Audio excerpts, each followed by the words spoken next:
Anish Giri, congratulations with winning in this last round, Anish. Thank you. Good start for me. Very happy. I just would like to correct you because all the Chessable merch is very dear to me. I know. So this is not the Chessable monkey, excuse me. It is a monkey called Abel. It has a name, so please. We were actually discussing that. So Abel, that is the name of the monkey. Yeah, because the monkey doesn't do chess, but it's from Chessable. I think that's the point, I guess. Not sure. And we thought, Anish, we have this very cool video of you walking around the Chessable office, signing basically everything that you see. That's normal. Yeah, that's my normal behavior. That's just what I do. Of course. But we thought it would be a great way to hand all of it out with having a selfie competition, because your selfie game is quite strong as well. Well, I keep posting the same selfie and keep collecting likes on Instagram. So that's my selfie game. But I saw before, just when I tuned in, that some people were very inventive. So it's quite good. Yeah. Absolutely. And well, Anish, how do you feel about the first day in the Chessable Masters?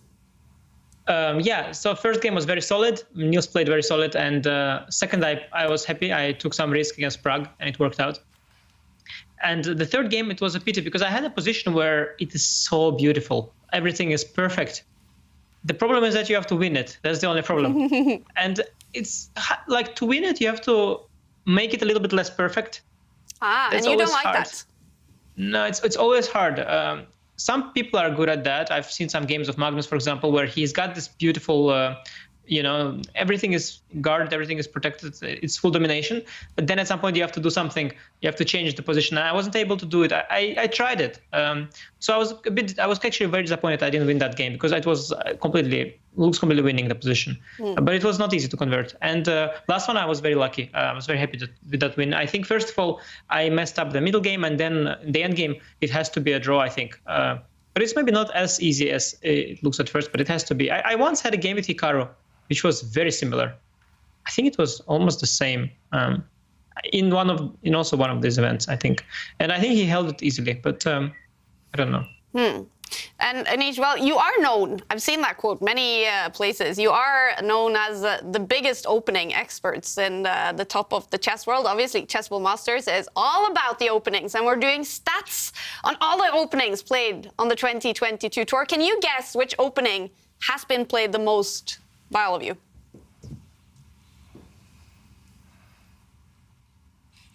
You have played it today. Maybe if you call Sicilian one opening? No, we do call it one opening, but it's not as popular. Not Sicilian. Okay, let me think. So my first, so that was Sicilian. Then I won with the English, that cannot be. Then I played, 1 second. I drew against Hare Krishna, that also cannot be. And the last game I played, English? No. It is the English. This season on the tour. Yeah. English is the most popular on the tour. Wow, that's very rare. Okay, do you know why? I can explain you why, guys. It's a little bit of technicality. So I'll explain you. On the first moves, you've got one e4, one g4, and one c4, and one knight f3, which are like e4 and d4 are going to be always more popular, and they were more played.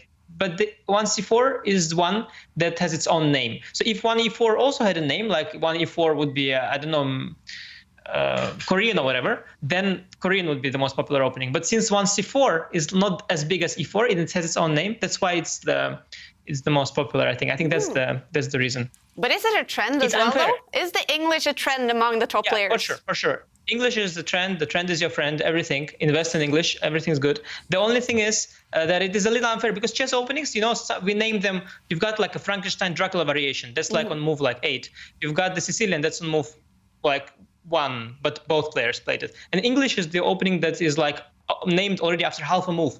So comparing openings is a little unfair because it's not like we name openings after a certain number of moves. It's all a bit.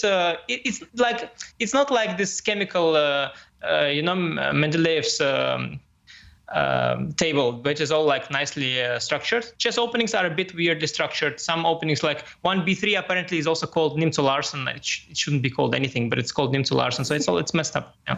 You're very passionate about this, Anish. Yeah. Don't you think it's because there are 3 Englishmen here? There were 3 English people here? English opening? Yeah. I mean, I'm always passionate around you, David, if that's what you're fishing for. But chess openings, as you said, chess openings is something I'm very interested in. In fact, the book which taught me chess, it had a chapter on chess openings, and that just completely captivated me. So my very early steps in chess are connected with opening. I was always fascinated by the fact that they have names, and I don't know what's so great about it, but I was completely into it. And are you less than surprised to hear that the second most popular opening is the Queen's Gambit declined? Wow. No, I mean we are trying to grow the game, trying to get all these Queen's Gambit fans into the game. Mm-hmm. So it's not surprising. And again, yeah, Queen's Gambit declined. Again, it's a very broad term. Within the Queen's Gambit declined, there are also different openings. But it's interesting. I think in general the representation of opening has been fantastic in the tour. Everybody is trying to play different things, but you've got a few players, like for example Magnus, who just tries literally everything. He played even 1F3, and so because it's rapid and because people are trying to experiment and have fun, and also there's so much theory, you try to spread out. Like I think the representation of openings has been really good, and today too we saw many exciting different openings. And tomorrow, Anish, we're going to reveal the most successful openings for both white and black. So we'll give you the answer to that as well. Or do you know? No, I don't know. It's hard. It's very hard to say. Wow, it's very hard to say. Well, I'm very curious, but I like the thing you're doing there, guys. Well, thank you. And we're looking forward to seeing what openings you will play tomorrow, Anish. Best of luck. Thank you. Thanks for joining us.